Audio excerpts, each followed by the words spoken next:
Assalamualaikum warahmatullahi wabarakatuh. Perkenalkan, nama saya Feni Puspitasari. Saya berasal dari kelompok 7 dan di sini saya akan menjelaskan tentang motif dan fungsi suatu bisnis. Di dalam materi ini terdapat 5 bab dan di sini saya akan menjelaskan 2 bab saja karena bab selanjutnya atau yang lainnya akan dijelaskan oleh teman-teman saya yang lain. Motif dan fungsi suatu bisnis. Yang pertama, menjelaskan tujuan dari suatu bisnis. Yang kedua, mengidentifikasikan sumber daya yang digunakan oleh suatu bisnis untuk menghasilkan produk atau jasa. Yang pertama, menjelaskan tujuan dari suatu bisnis. Tujuan dari suatu bisnis. Apa yang menjadi tujuan dari suatu bisnis? Bisnis didirikan untuk melayani kebutuhan pelanggan oleh pemilik yang mencoba untuk memperoleh laba atau keuntungan sebagai hasil dari pengelolaan modal dan aktivitas usaha. Dari mana laba berasal? Suatu bisnis menerima pendapatan ketika bisnis tersebut menjual produk atau jasanya. Bisnis tersebut mengeluarkan beban dari membayar gaji karyawannya dan membeli peralatan atau fasilitas. Selisih pendapatan yang diperoleh perusahaan dengan biaya-biaya yang dikeluarkan selama periode waktu tertentu adalah laba yang dihasilkan oleh bisnis tersebut. Sebagai contoh, Arif mempunyai usaha di bidang kuliner. Dalam 1 bulan, Arif memperoleh pendapatan sebesar 5 juta dan Arif membayar biaya operasional seperti biaya bahan makanan sebesar 2 juta, biaya sewa sebesar 500.000 dan gaji karyawan sebesar 1 juta. Maka perhitungannya adalah laba kotor. Untuk mencari laba kotor yaitu pendapatan penjualan sebesar 5 juta dikurangi dengan harga pokok penjualan sebesar 2 juta rupiah. Maka laba kotor yang dihasilkan adalah 3 juta rupiah.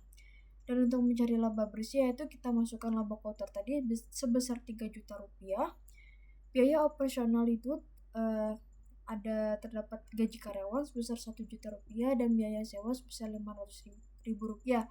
Dan kedua biaya operasional tersebut kita tambahkan dan hasilnya adalah 1.500.000 rupiah.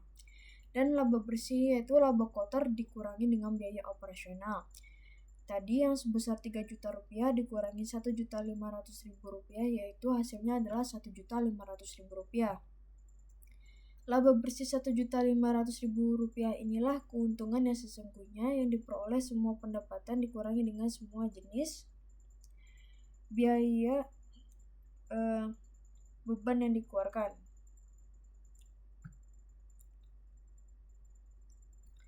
Laba yang diperoleh dari suatu bisnis bergantung pada 3 jenis kondisi, yaitu yang pertama, harus ada permintaan akan jasa yang ditawarkan. Karena jika tidak ada permintaan, maka tidak akan menghasilkan pendapatan apapun dan tidak akan memperoleh laba. Yang kedua, harus menarik pelanggan atau marketing.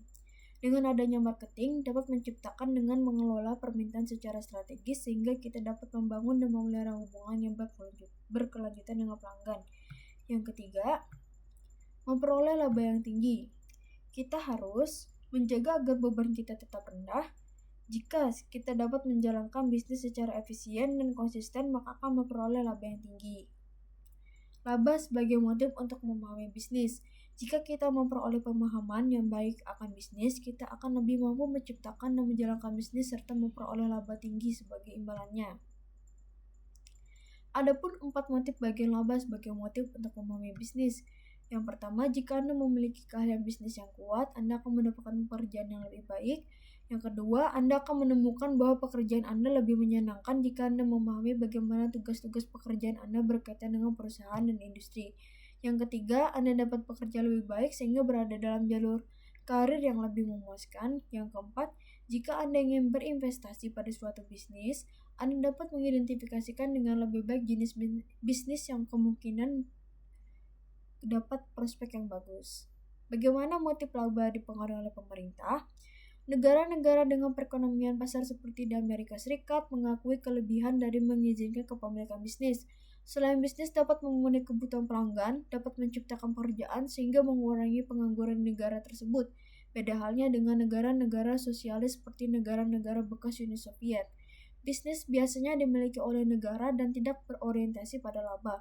Tanpa prospek memperoleh pendapatan laba, banyak orang tidak mampu menciptakan bisnis karena harus menemukan alternatif, yaitu pekerjaan lain agar memperoleh penghasilan. Dan tanpa motif laba, bisnis tidak berjalan dengan intensif untuk menghasilkan produk, sehingga pelanggan tidak merasa terpuaskan dengan produk yang tersedia. Bisnis nirlaba. Tidak semua bisnis diciptakan untuk menghasilkan laba. Organisasi nirlaba atau non-profit organization adalah organisasi yang melayani tujuan tertentu dan tidak dimaksudkan untuk mencari laba. Contohnya rumah sakit, organisasi keagamaan, lembaga pendidikan, lembaga bantuan sosial atau kesejahteraan atau kita sebut dengan yayasan. Meskipun organisasi nirlaba tidak sepenuhnya fokus pada menghasilkan laba, namun organisasi tersebut tetap dikelola sebagaimana bisnis pada dikelola. 2. Sumber daya yang digunakan untuk menghasilkan produk atau jasa. Mengidentifikasikan sumber daya yang digunakan oleh suatu bisnis untuk menghasilkan produk atau jasa. Sumber daya yang digunakan untuk menghasilkan produk atau jasa. Yang pertama, sumber daya alam atau kita sebut natural resource. Meliputi sumber daya apapun yang dapat digunakan dalam bentuk alamiahnya. Contohnya perusahaan mebel membutuhkan kayu sebagai sumber daya alam. Yang kedua, sumber daya manusia atau human resource. Sumber daya manusia adalah orang-orang yang dapat melakukan pekerjaan untuk perusahaan. Kontribusi mereka dapat berupa tenaga fisik maupun pikiran yang sangat penting dalam proses produksi. Yang ketiga, modal atau capital. Modal meliputi mesin, peralatan, perlengkapan, dan fasilitas fisik. Semua jenis modal ini digunakan manusia untuk membantu proses kerjanya karena mampu menghasilkan produk lebih banyak dan cepat. Terutama dalam tahun-tahun terakhir ini, teknologi telah memungkinkan bisnis untuk menggunakan modalnya lebih efektif. Bagaimana teknologi telah membantu bisnis meningkatkan modalnya? Teknologi atau teknologi dapat didefinisikan sebagai pengetahuan atau perlengkapan yang digunakan untuk menghasilkan produk atau jasa. Internet adalah contoh yang jelas dari teknologi. Dengan menggunakan teknologi untuk meningkatkan modalnya, banyak bisnis mampu menghasilkan produk dan jasa dengan lebih cepat dan dengan kualitas yang lebih tinggi. Dengan demikian, bisnis dapat memenuhi kebutuhan pelanggan. Sebuah bentuk teknologi yang penting yaitu teknologi informasi atau information technology, melibatkan penggunaan komputer dan informasi untuk produk atau jasa. Teknologi informasi meliputi penggunaan komputer untuk mengumpulkan dan menyimpan informasi tentang suatu perusahaan dan penggunaan internet untuk menyediakan informasi bagi pelanggan. Contohnya yaitu aplikasi WhatsApp, Instagram, Facebook, Twitter, dan lain-lain. Jenis teknologi terkait lainnya adalah bisnis elektronik atau e-business. Juga disebut sebagai perdagangan elektronik atau e-commerce, yang adalah penggunaan komunikasi elektronik untuk menghasilkan atau menjual produk dan jasa. E-business meliputi baik transaksi bisnis seperti penjualan produk lewat internet maupun interaksi antara suatu perusahaan dan pemasoknya lewat internet. Faktanya, banyak orang menggunakan istilah teknologi informasi dan e-commerce secara bergantian. Contohnya adalah Shopee, Lazada, Tokopedia, dan lainnya. Yang keempat adalah kewirausahaan atau entrepreneurship. Kewirausahaan yaitu melibatkan penciptaan ide-ide bisnis dan kemauan untuk menerima risiko. Wirausaha entrepreneur mencoba untuk mengidentifikasikan kesempatan bisnis. Ketika mereka menemukan satu kesempatan, mereka menginvestasikan sebagian uang mereka untuk menciptakan suatu bisnis dengan harapan bahwa mereka akan memperoleh laba yang memadai sebagai imbalan atas usaha mereka. Dan terima kasih atas jelasannya juga. Dan saya akhiri, wassalamualaikum warahmatullahi wabarakatuh.